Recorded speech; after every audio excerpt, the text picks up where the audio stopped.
China tried to kill Bitcoin 3 times, and 3 times it survived. But here's what nobody talks about. China isn't alone. Dozens of governments have tried, and every single one of them has failed.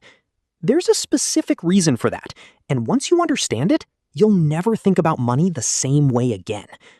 Stay with me for the next 8 minutes, because what we're about to get into is something most people your age have never actually been taught. We're going to break down exactly why crypto keeps surviving every attempt to kill it, what governments can and can't actually do about it, and what all of this means for your money right now. And before you click off thinking this doesn't apply to you, you don't need to own a single dollar of crypto for this to matter. This is about understanding who controls money and who's fighting to change that. Let's get into it. Before we talk about why crypto is so hard to stop, we need to understand why regular money is so easy to control, because this is the part most people never think about. Here's how your normal bank account works. You put money in, the bank holds it, and the government has rules that tell the bank exactly what it can do with that money. They can freeze your account, they can block transactions, they can seize funds if they have a legal reason to. Think of it like this. Imagine your money lives inside a house. The bank owns the house. The government has a master key. You're basically renting access to your own money. You might feel like it's yours, but there are conditions attached that most people never read. Now, here's where it gets interesting, and this is the question I want you to hold in your mind for the next few minutes. What happens when someone builds a money system without a house, without a landlord, without a master key? That's exactly what happened in 2009 when Bitcoin was invented. And understanding how they did it is the key to understanding why governments are so frustrated right now. Bitcoin was designed from day one to remove the middleman entirely. No bank, no central office, no person in charge. Instead, your money lives on something called a blockchain. Think of it as a giant public record book that runs across thousands of computers all around the world at the same time. And here's the part that matters most. Nobody owns it. Not a bank, not a company, not a government. It just exists, everywhere at once. Now, I want you to really sit with that for a second, because it sounds simple, but the implications are massive. When your money is in a bank, there's a single point of control, one institution the government can call, one system they can access. But when your money is on a blockchain that lives across thousands of computers in dozens of countries, there is no single point to shut down. And this is exactly why governments are dealing with a problem they've never faced before in the history of money. Here's the analogy that makes this click. You know how nobody can shut down the internet? Sure, a country can block certain websites. China blocks Google, some countries block social media, but the internet itself, the underlying infrastructure and idea, you can't just unplug it. Crypto is the same thing. It's not a company with a CEO you can arrest. It's not a building you can close. It's a protocol, almost like a language, and you can't make a language illegal enough that people forget how to speak it. So when a government says we're banning crypto, what exactly are they banning? That's the question, and the answer is more complicated than most people realize. Governments can absolutely ban exchanges, the apps and websites where people buy and sell crypto. They can make it illegal for banks to work with crypto companies. They can make it difficult, inconvenient, and legally risky. But the actual network, the blockchain running across thousands of computers worldwide, that keeps going. To truly shut it down, you'd need to switch off every single one of those computers in every country simultaneously. That is not a policy problem. That's a physics problem. And here's where the common mistake comes in, because this trips up a lot of beginners. When people hear the government banned crypto, they assume it's over. It's worthless, it's dead, stay away. But let's look at the actual track record. China has banned crypto multiple times. Full bans, serious penalties, criminal consequences. And every single time, trading volume dipped for a few weeks, then quietly climbed back up through peer-to-peer networks, VPNs, and workarounds that regular citizens figured out on their own within days. The ban didn't kill crypto. It just made it slightly less convenient, temporarily. So when you hear banned, what that really means in practice is harder to access for a little while. Don't make financial decisions based on scary headlines. Make them based on how things actually work. Now, I want to be clear here, because this isn't a governments are helpless, crypto is invincible story. Governments have real tools, and some of them are genuinely effective, just not in the way most people expect. The first tool is controlling what people call the on and off ramps. You might not be able to kill the crypto network, but you can make it really hard to convert dollars into crypto and back again. In the US, exchanges are required to verify your identity, report suspicious activity, and follow strict financial laws. That creates friction. It doesn't stop crypto, but it brings it into the regulatory world.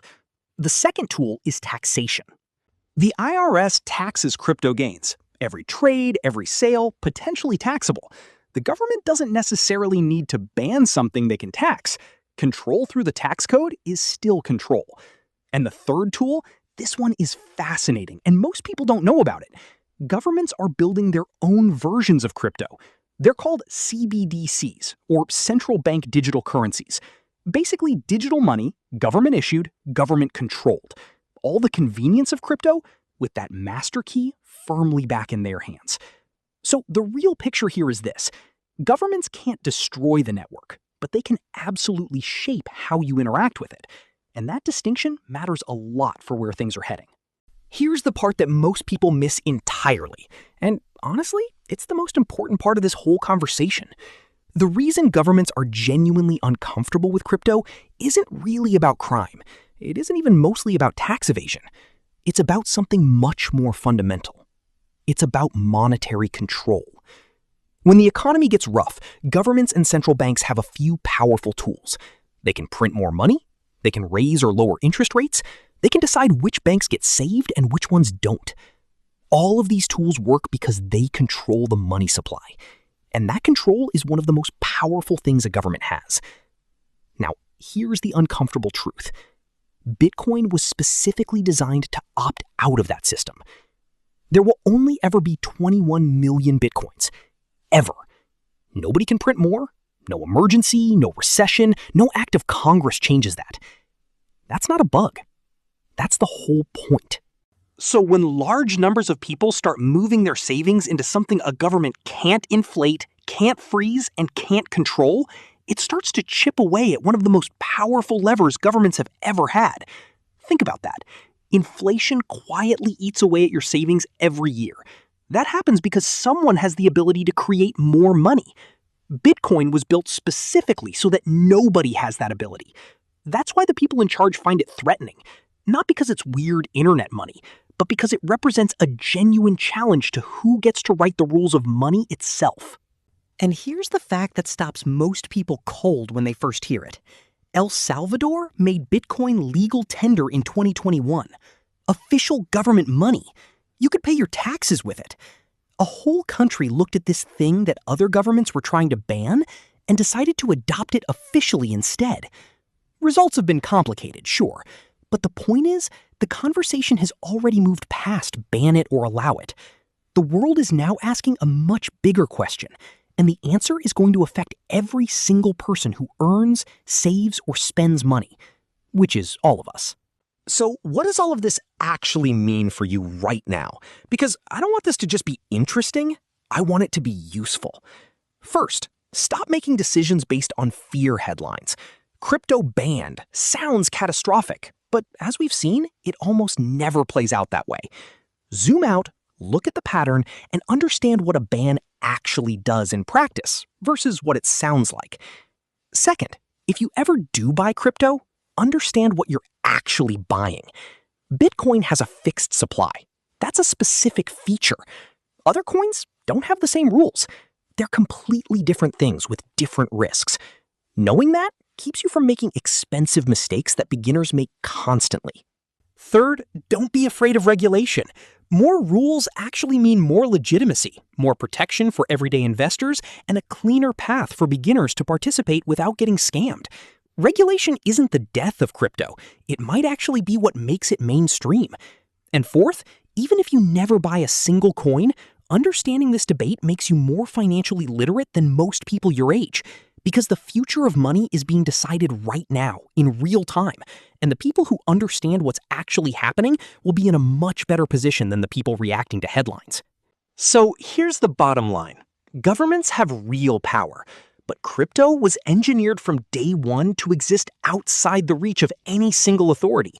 They can slow it, regulate it, tax it, and shape how people interact with it, but shut it down completely? The math just doesn't work in their favor. And the deeper you understand why, the better you understand how money, power, and the future of the economy actually work. That kind of knowledge is worth more than any single investment you'll ever make. If this made money feel less confusing and more interesting, subscribe, because we do this every week. Real finance made simple, no jargon. I'll see you in the next one.